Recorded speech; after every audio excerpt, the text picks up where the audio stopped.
Atol sa ikaduhang adlaw sa usa ka buwan nga pagsaulog sa ika-450 ka tuig nga pagkalalawigan sa Sugbo, gipahigayon ang TESDA Day o ang Technical Education and Skills Development Authority.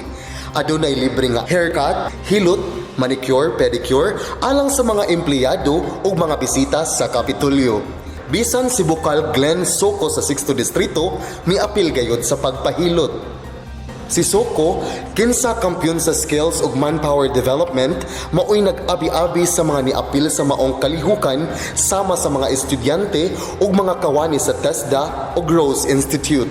And I would like to personally express my heartfelt gratitude, to all of you for joining us in this very memorable day. Very memorable para kanako because this is one of the first assignment nga gihatag kanako in line sa ato ang founding anniversary. Matud pa ni board member Glenn Soco, dako kini nga garbo nga mahimong talagsaong okasyon. Siya usab nagkanayon nga malipayon ug mapasalamaton siya sa TESDA, Rose Institute ug sa Bugo Vocational Students sa pagtanyag og laing-laing mga libre nga serbisyo.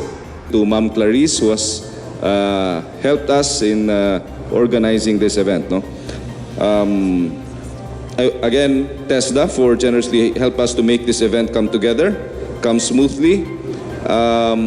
To Director Floro, John Fredson Grenada, alang sa balita sa Sugbo.